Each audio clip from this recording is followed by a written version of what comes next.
Hi everybody, welcome to a new edition of A Course in Miracles Applied.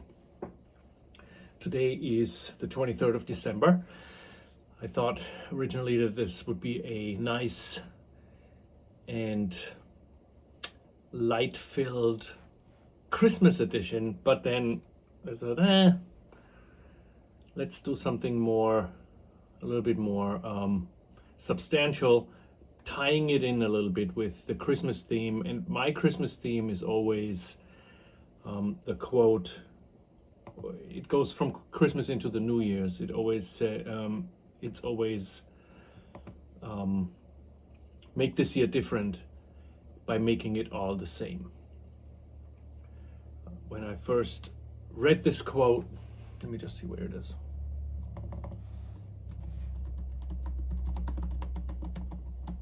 Probably somewhere in the chapter 15, section 11.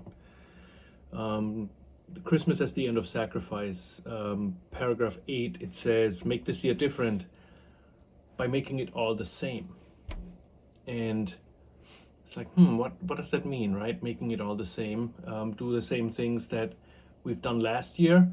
The definition of insanity is that we do things the same way as prior with the same bad outcome. So obviously this can't be what Jesus means when he says make this year different by making it all the same.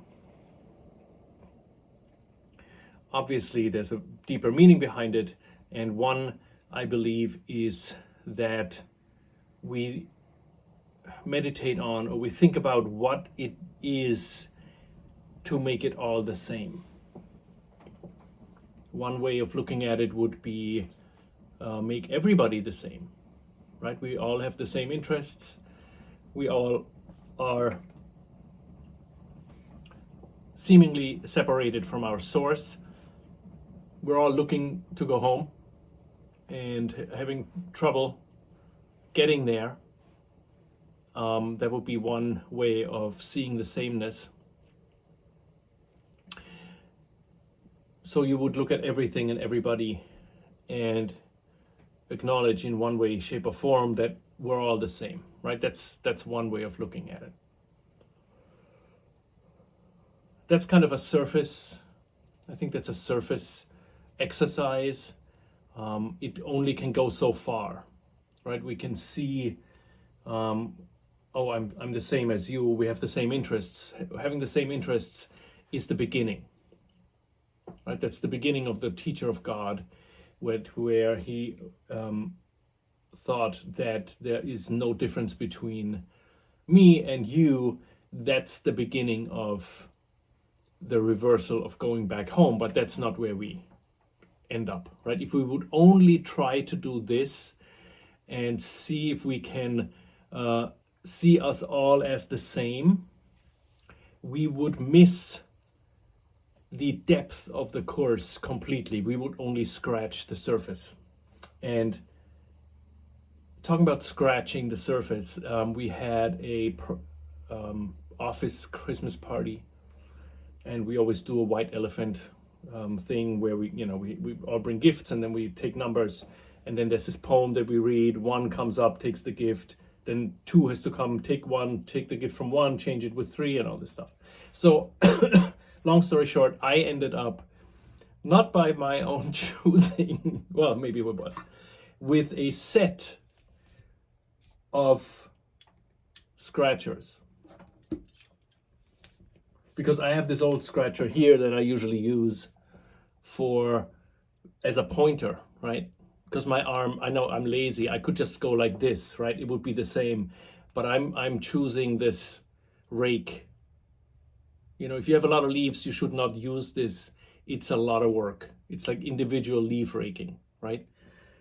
So I'm using this, and now I got this whole array of back scratchers or whatever you want. This is pretty cool. My favorite though is the foot. It's like a chicken foot, but it also has a heart in it. I don't know who came up with this. It has a heart in it. So it's a heartfelt chicken foot scratcher. And I thought, all right, I'm going to use this from now on to point to things that I could easily point to with my hand, right? It's just more fun. Anyway, so scratching the surface with trying to see everybody as having the same interest, which is fine at a certain rung of the ladder. But as we ascend up the ladder, separation led us down, as the Course says, there are deeper layers to explore. So we have to scratch a little bit in the soil to get a little deeper, to reach those deeper layers. One of them, a big one, would be make this year different by making it all the same, would be to think about what makes it all the same, right?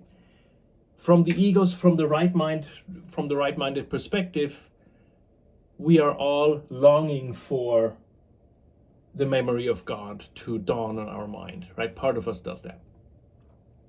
There's another part that resists it, right? We talked about that last time, resist in peace, that there's a lot of resistance. Otherwise, we would already be aware of that love within us more constantly, with more continuity than we have now, with little bits and pieces here and there. So there's something that makes us the same, which is this call for love, this call from God toward us, this pull from God toward us, right? That everybody has that pull. Every grain of sand has that pull, not the grain of sand, but the mind that has identified with the thing in the world, right?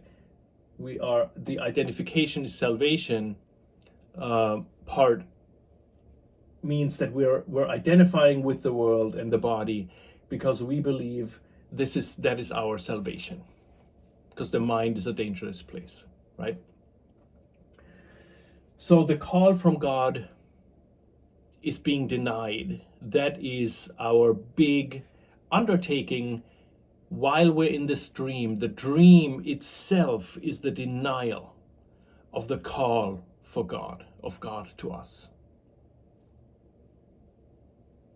Right? So the dream itself has as its purpose to deny the call. And Ken always had a great example.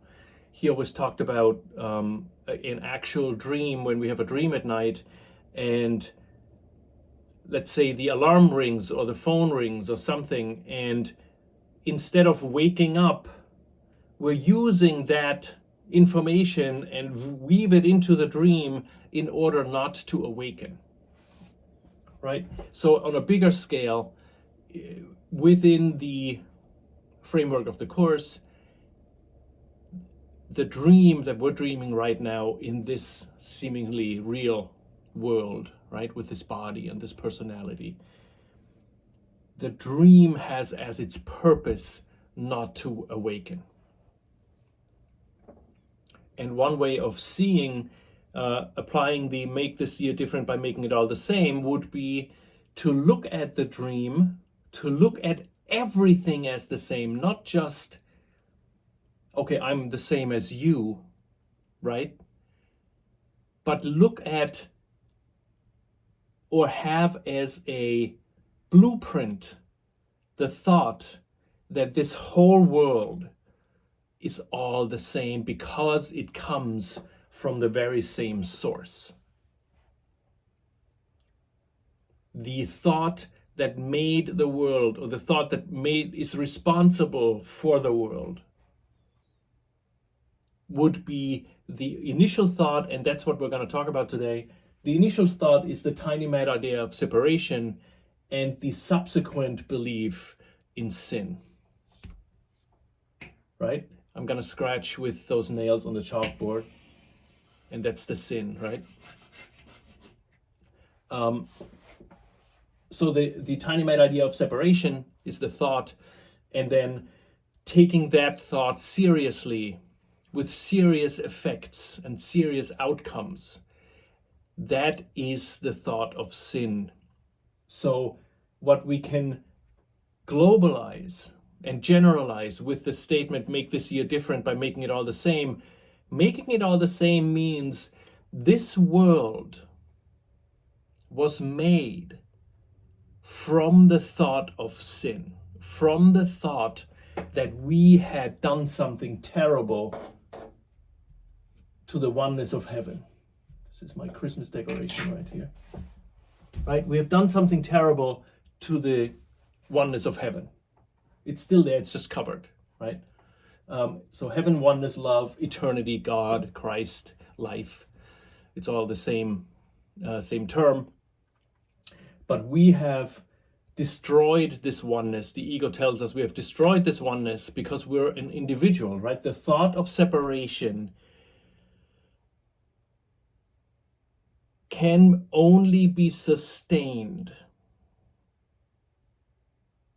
through a force that seems to be bigger than the pull from God, that memory of God that pulls us, right?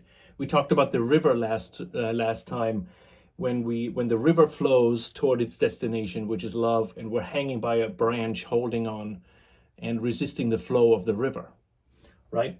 The pull from God is that river. So literally, the moment we fall in, it will pull us towards God.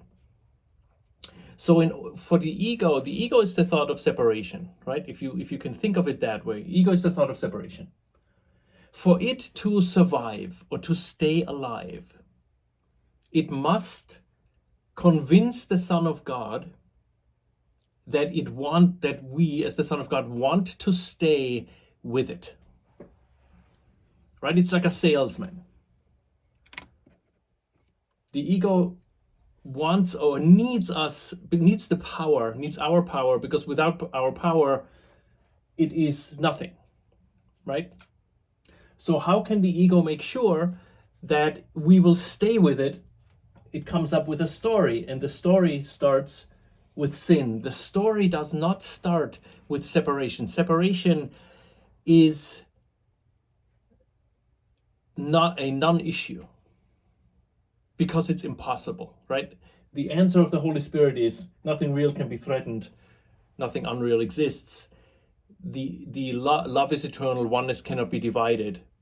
Therefore, the tiny mad idea of separation has absolutely no consequences, because it cannot happen. It can only seemingly have happened in our imagination, in this dream, when we begin to take this idea seriously. Right? When we remember, as the Course says, into eternity where all is one, there crept a tiny mad idea, at which the Son of God remembered not to laugh. So the not laughing at the tiny mad idea is serious. It is too serious to laugh at it. Right? It's too serious to laugh at the tiny mad idea, the ego says, because it actually had an effect, which means you are now an individual and God is dead. You have destroyed, because of your individual existence, oneness has to be destroyed. So it is gone, right? Your home is gone.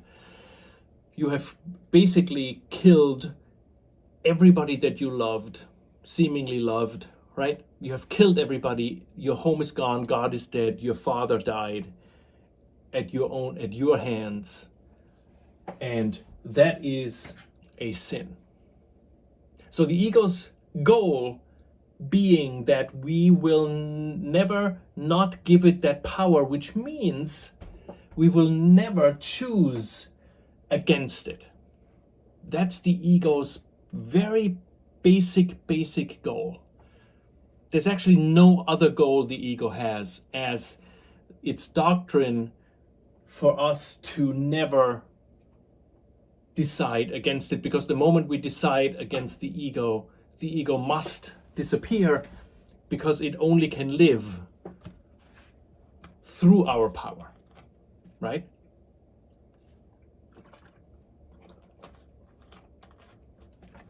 It's like you have a battery-powered speaker, and you take the battery out.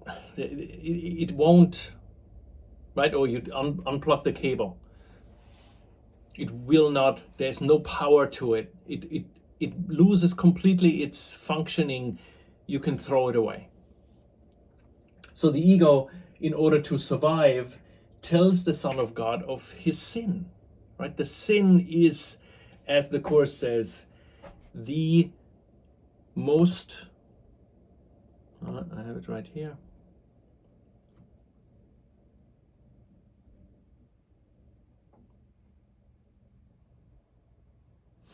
The most embattled.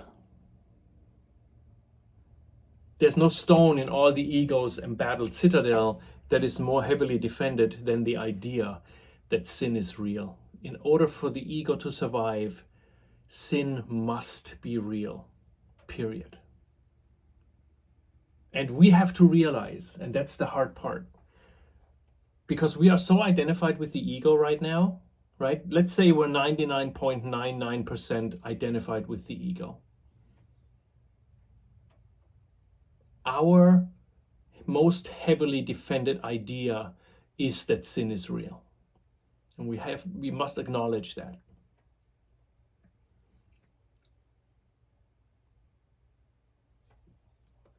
The thought of sin brings with it a tremendous amount of guilt, right? That guilt is very prominent. And the Course says this guilt is so acute that it has to be projected outward. And we're going through the motions. We attack God. We're now afraid of God. We fragment. We identify with the body as a solution. Because the ego says, listen, if God is in the mind and he's the bad guy because you have given him, you have attacked him, right? You have given him all your guilt and you have separated from him and he's going to come back and get you. And this is the mind. The ego says the only real solution is for you to leave the mind, never to return. So we leave the mind, we close this off, and we forget everything above here. All we know is that we are a body in a world that we just entered, right? It was there before we came. And we are a victim of circumstances. We have no clue how we got here. We can't be blamed for anything. We can't be made responsible for anything. So the responsibility in our lives always have to be pushed outward. Something else is responsible for how I feel, right? That is how the ego survives. To have the guilt that is so acute, and it is literally acute. If you're going through the process with the Course and you come to those deeper layers, you will notice and you will feel and experience that guilt as being very acute. And also that drive to try to get rid of it, to push it onto somebody, right? It is so acute, it has to be projected. Whenever we project our guilt outward, it's not that we're bad Course students, right? It is a necessity. The moment we're in the ego thought system and we believe in our own guilt, it is so acute, we must project it out. And we're glad that we see it in the outside world. Right? That's what judgment is for. Judgment is the method of keeping the guilt on the outside.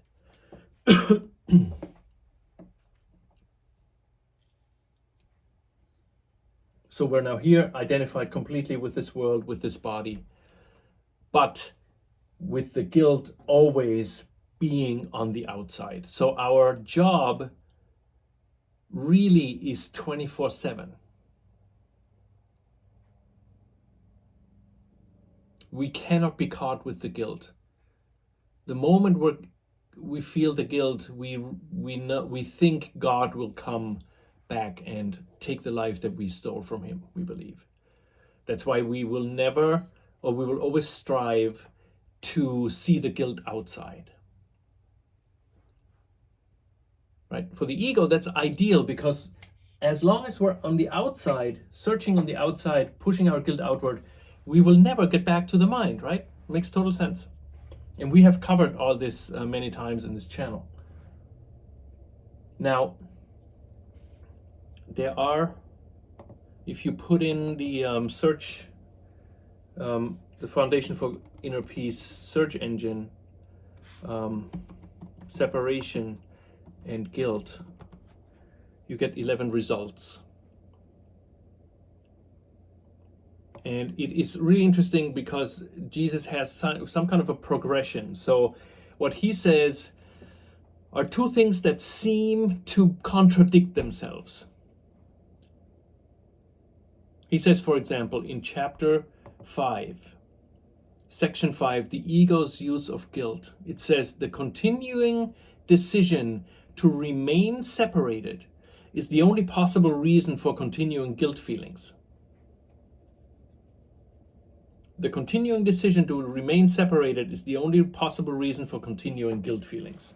So it seems that he suggests that guilt comes after the thought of separation, right? The separation, the decision to remain separated brings guilt with it. That's the only reason.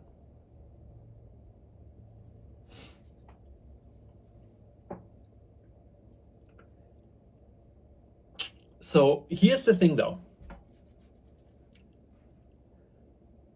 He's obviously right. I mean, it's so funny that I'm even saying that. But so our decision, here's the question is, and that is very early on in the course, right? The question is, why are we continuously deciding for the separation? Now that the separation seemingly has happened, we have fallen down this ladder, we're all the way down here, right? And with the course, we're making our way back up. We're retracing our steps up the ladder. Separation has let us down, right? From this perspective, going back, this is no longer correct. This is correct on the way down. The decision to be separate is the decision that says, what if the tiny mad idea is real, is possible, and I can be separate from God, right? That decision, the ego says that's sinful, so we believe in sin, and guilt is what followed. So when he says the continuing decision to remain separated is the only possible reason for continuing guilt feelings, right? So from that perspective, we have the thought of separation is the cause, sin is the effect, guilt is its effect, the attack on God is its effect, fear is the effect of the guilt. So it all comes back to the thought of separation, right? And the whole course is filled with lines like this, here a lot, that basically says the separation is the problem. And it is true when you go down here, right? On the way down, the belief in separation is what started it all, right? But then he says, in chapter 13, the introduction of chapter 13, The Guiltless World, paragraph 2, he says, the acceptance of guilt into the mind of God's Son was the beginning of the separation.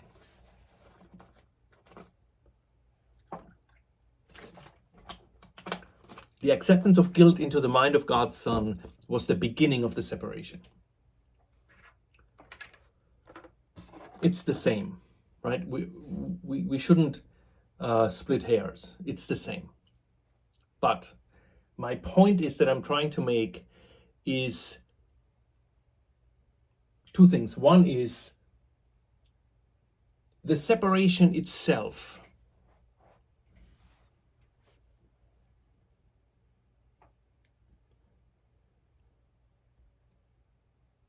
can only be upheld through guilt. So right now, at this point, when we're down here, identified with the body in this world, right? We can't just say, or we can't just do what Jesus says to do and make this here different by making it all the same. See everybody as your brother. We can't do it. That means we can't just say, oh, I'm no longer separate from you. Because we're still down here.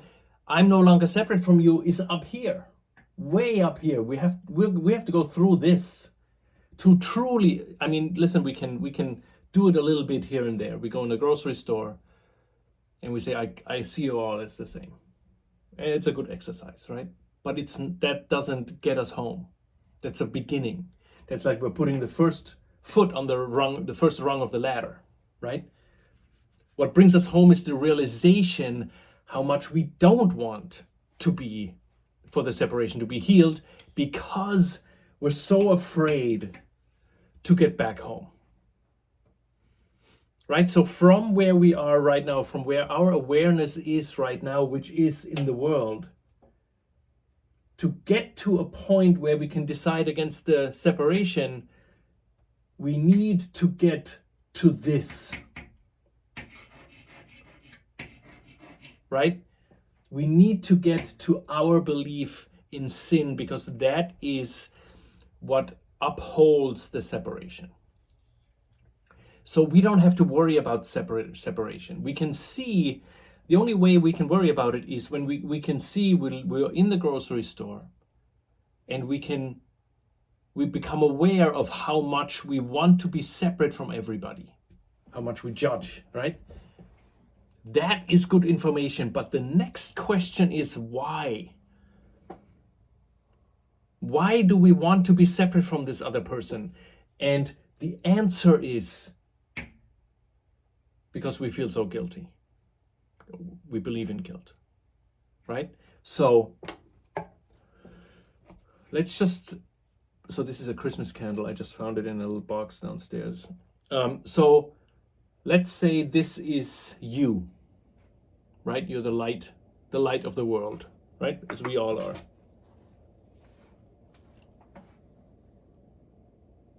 And let's say I am also the light of the world, but I believe in my own guilt, right? You can already see the separation right here. Guilt is what makes us separate. There's nothing in between us. There's nothing in between us. Right? Because oneness cannot be divided other than the belief in guilt. And if I give my belief in guilt to you, we're no longer the same. You're worse than I, you're better than I, you're more triumphant, you're in worse shape, you're in better shape. It doesn't matter what the difference is. I can only uphold the separation by projecting guilt.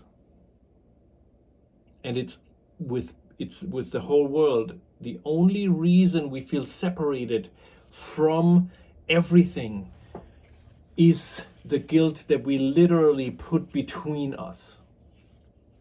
Right? The veil of darkness, this guilt in us, we put over the other, and that hides the sameness. Right?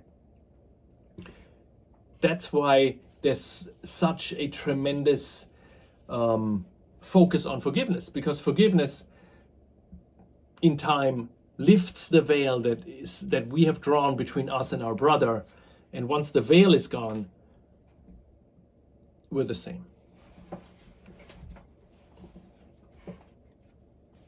Right? So the separation does not need to be healed. What needs to be healed is the guilt that we have pushed outward to uphold the separation. So right now, we can't really say, oh, I'm not separate from you. Right? That's a good starting point, but doesn't get us anywhere in the long run.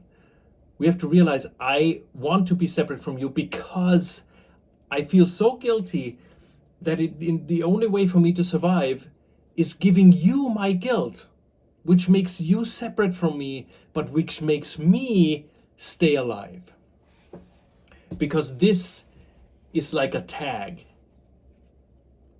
And God goes after those who have a tag, right? So if we're the ones with the black tag, God will catch us. That's why I'm saying here, it's yours. It's my neighbor, my partner, my job, money, my body, a virus, the economy, a yellow jacket, a spider, vegans, Democrats, Republicans, whatever it is that we can give the guilt to, and we have plenty of those in our lives, right? That is what upholds the separation. And we can't just say, oh, I'm not separate from you, because what we first need to do is realize that we're sinless. And the realization that we're sinless cannot come until we have looked at the guilt and have invited Jesus with us to look at it with us. Right? That's the only way that can be given up, is when we realize with Jesus it has no more. We can't separate from God, right? If we are with Jesus, we realize over time that the separation could not have happened, which means I cannot be sinful. Really, the core message from Jesus to us in 1,200 pages is that we're sinless. But he says, you are sinless, but you don't believe me, and you don't believe it, and you don't believe that you don't believe it. You believe that you're the light of the world, right? You believe you're this.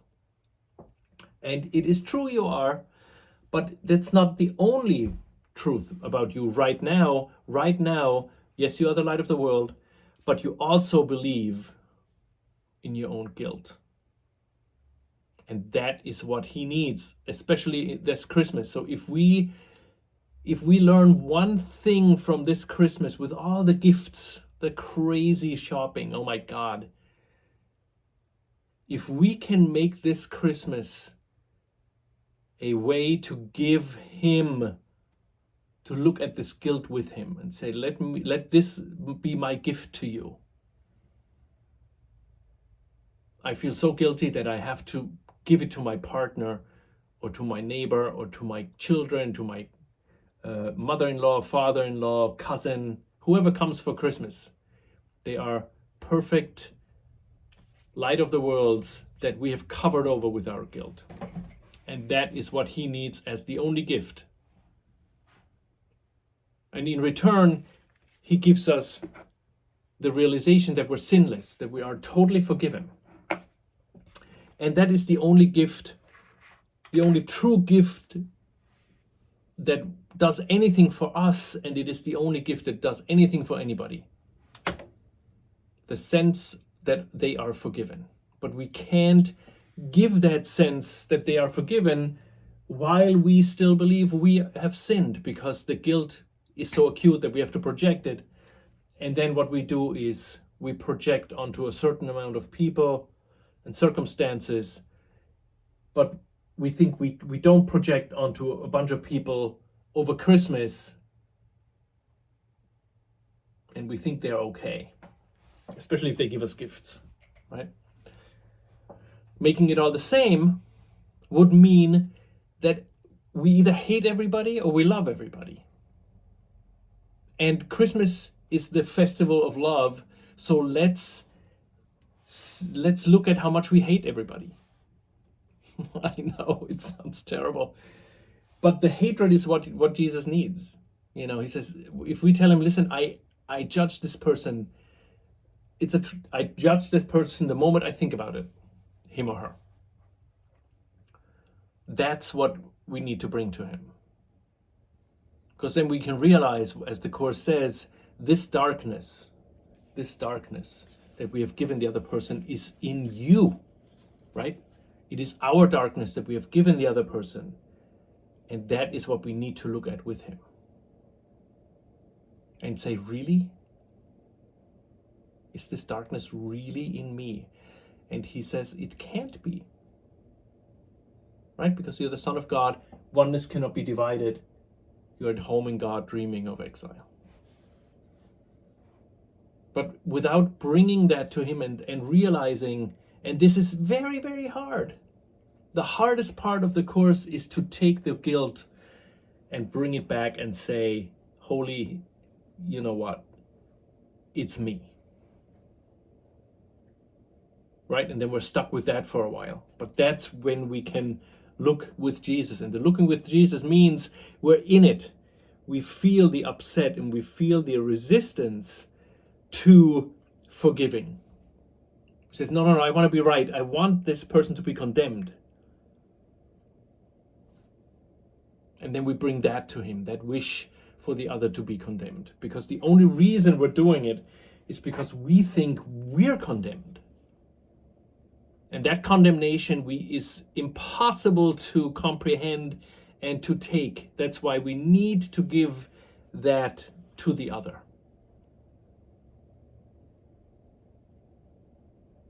That condemnation cannot rest with us because the guilt is so acute. The condemnation on ourselves is so acute, we must give it away.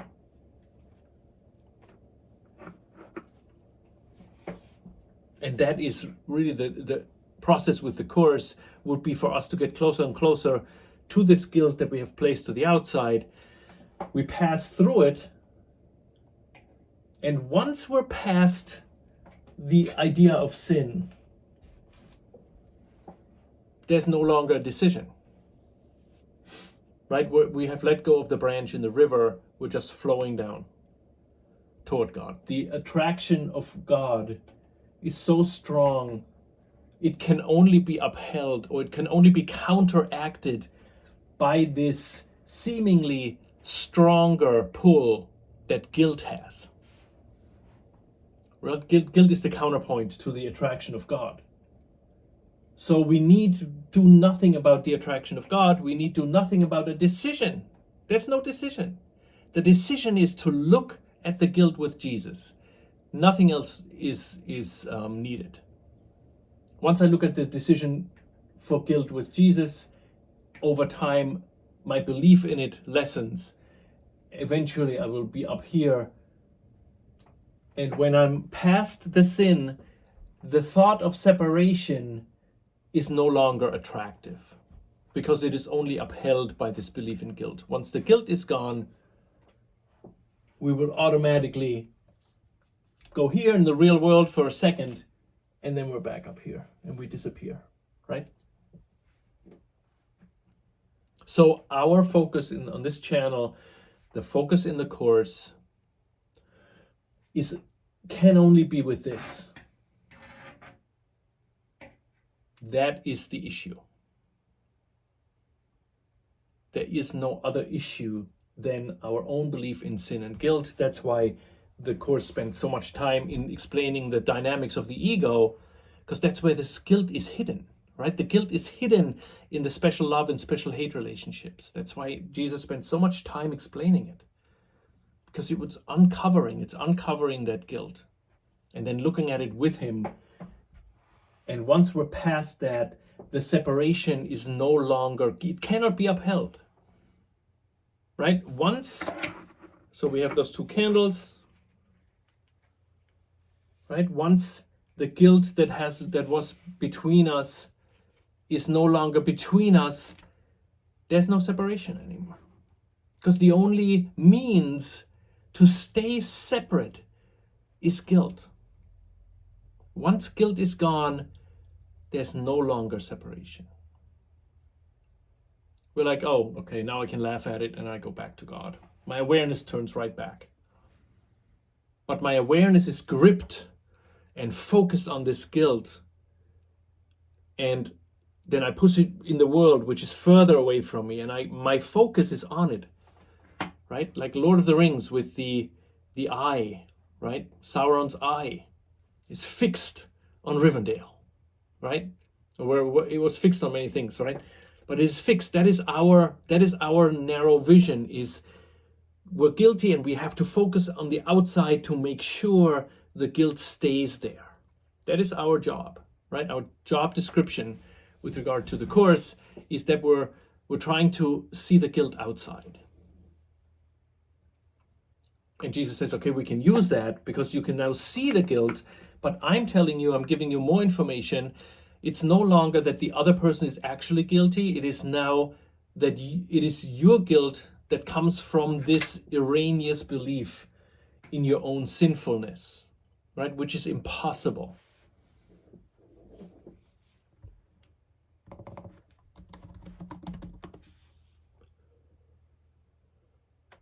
There's one in chapter 19, section 2, sin versus error. It says the Son of God can be mistaken. He can deceive himself. He can even turn the power of his mind against himself. But he cannot sin. There's nothing he can do that would really change his reality in any way, nor make him really guilty.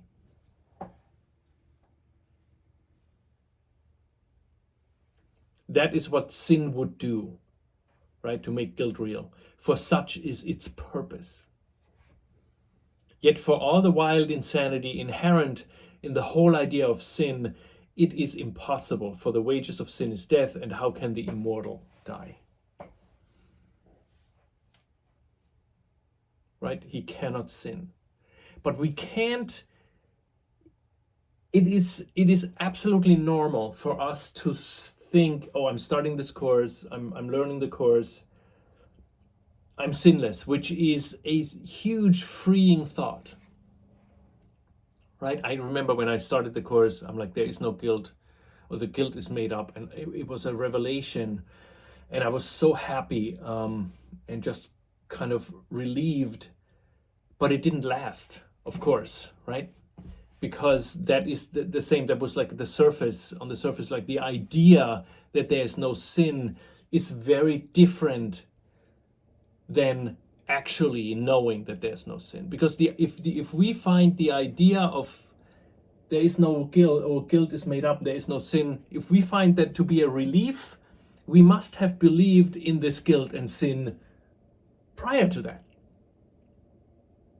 Right? So that was still there, and we had a little bit of a relief and said, oh, guilt is not real, sin is not real, thank God. Okay, good. That's the beginning, and then from there we make our way into the cave, right? Into the deeper layers of the ego thought system, all the way to this is all I see. Really, when I look outside, if we project our guilt outward, this is all we can see. If we look at a snow-covered landscape, if we look at houses, apartment buildings, people on the streets, we're always projecting when we're with the ego. There's nothing, we can't not project, because the moment we're with the ego, guilt is our primary concern. Right? And that guilt has to be given away.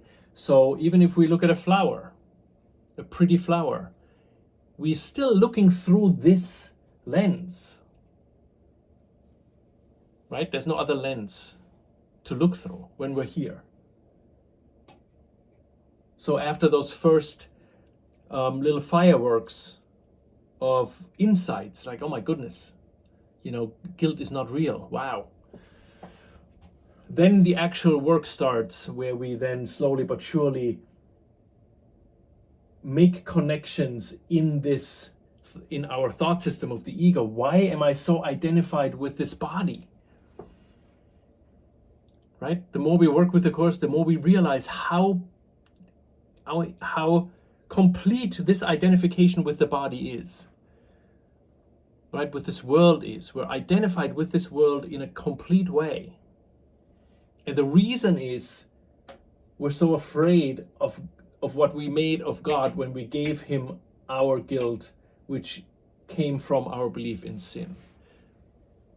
So the core, always the core that goes back to this. And for me, if you think about it that way, making this year different by making it all the same, everything we see has its origin in our belief in sin. A lovely sunset, a war zone, dirty streets or a beautiful park. Make this all the same. It's the same. This world came from the thought of sin. It did not come from the thought of love. Love has nothing to do with this world. When it says love is what makes the world go round, that's not true. It's guilt that makes the world go round, right? Without guilt, there would be no world. But we're not there yet. So we're making our way slowly towards that notion that, okay, maybe I will tell Jesus about my guilt a little bit, and he can give me a little bit of an insight that I'm forgiven.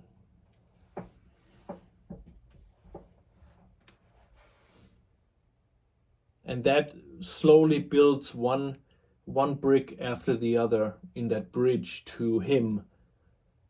And each moment we spend with him reinforces the idea that we cannot sin. But in order to get that, it has to go through the guilt. We have to experience that guilt. Realize it's not in the other person. This darkness is within me. And that is what we look at with Jesus. We stay with it for a little bit and we look at this with him, right? That would be the meaning of Christmas. I know it's so different from our tradition, right? The meaning of Christmas is make this year different by making it all the same. Everything is, the cause for everything is our belief, our own belief in sin. The world is not dark. It is our darkness that we give it, right? The light of the world, we hide the light of the world. We hide our own light by giving our darkness to the world. And that's why we hide our light, by dropping this veil of darkness, right? So we only see the darkness in the world. Wherever we look, we see this darkness, right?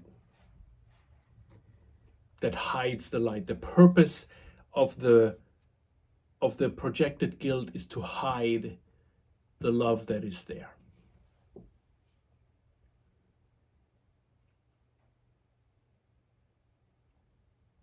So Christmas would be the message of Christmas, because if the light of the world in Christianity, the light of the world was born, right? Jesus was born on the 24th. If he's the light of the world, the symbol for that is to let this light of the world rise within us. And unfortunately, the only way to do that is to look at the interference. Because it's fine to say, oh yeah, I'm the light of the world, you know.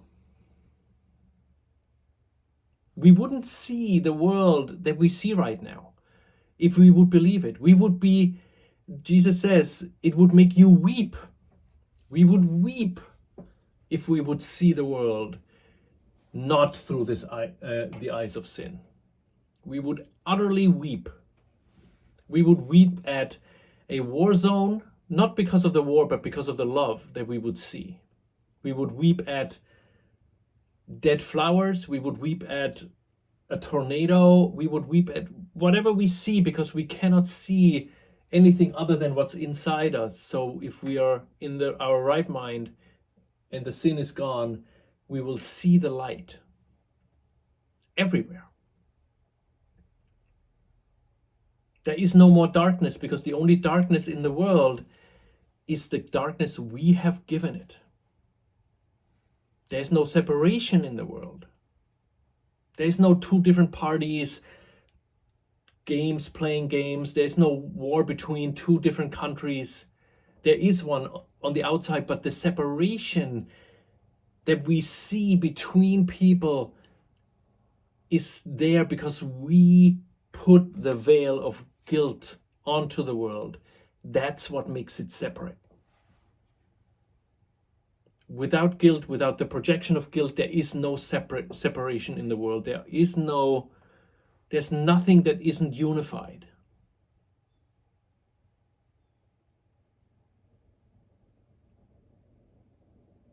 The separation we see in the world between people is only in our mind.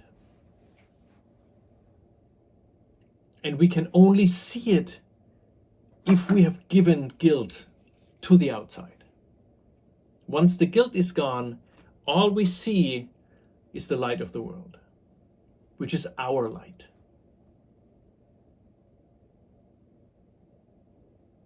Right? The Rumi says, you are the light of the world.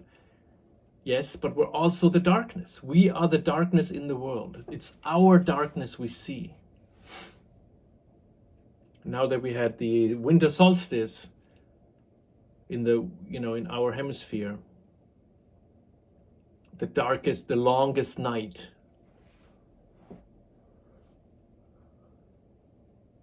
right? The night is within us.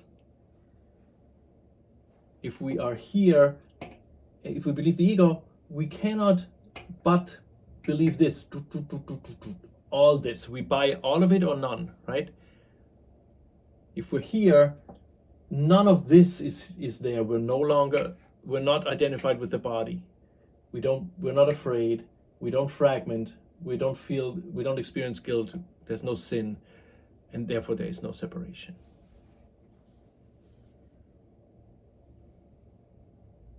So that might be the Christmas message in order to see the light of the world everywhere. The only thing we can do to bring forth that light is look at our darkness that we see everywhere and ask Jesus, who is this light within us, to look at it with us. Right? That would be our gift to him. If you have the gifts of God, let me see if I have them up here.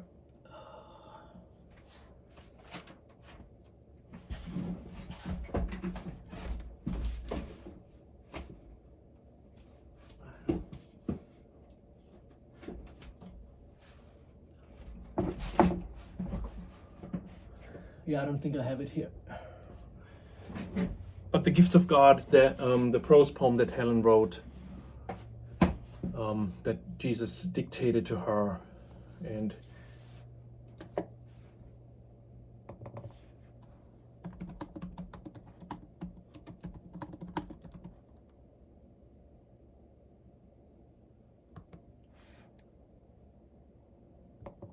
it talks about the gifts that Jesus wants from us.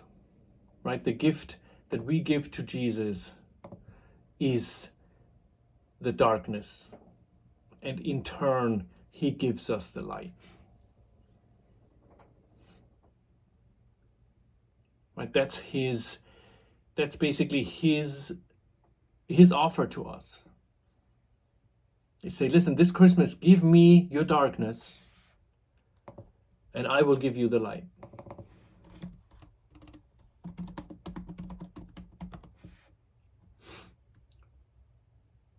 And I'm not making this up. It is in chapter 15, section 11, Christmas as the End of Sacrifice, paragraph 3. It says, this Christmas, give the Holy Spirit everything that would hurt you. He's not talking about, my neighbor was loud last night. Right? That's the first step. But the ultimate step is to realize what hurts me is my belief in guilt. Right? That is what hurts me. So this Christmas, give the Holy Spirit everything that hurts you. Let yourself be healed completely, that you may join with him in healing, and let us celebrate our release together by releasing everyone with us. Right? Give the Holy Spirit everything that hurts you, which is our belief in guilt. That is our gift to him, and in return, he gives us the release from it.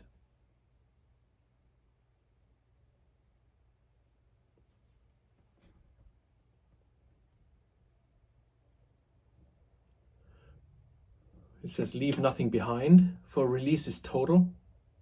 And when you have accepted it with me, you will give it with me.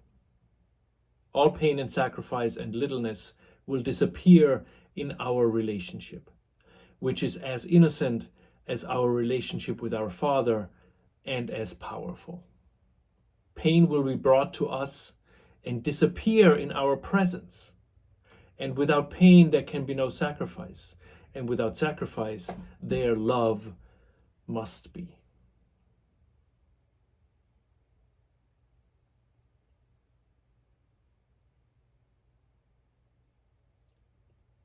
All right, I think that's all. I hope you have wonderful holidays, wonderful Christmas, and I will see you in the new year.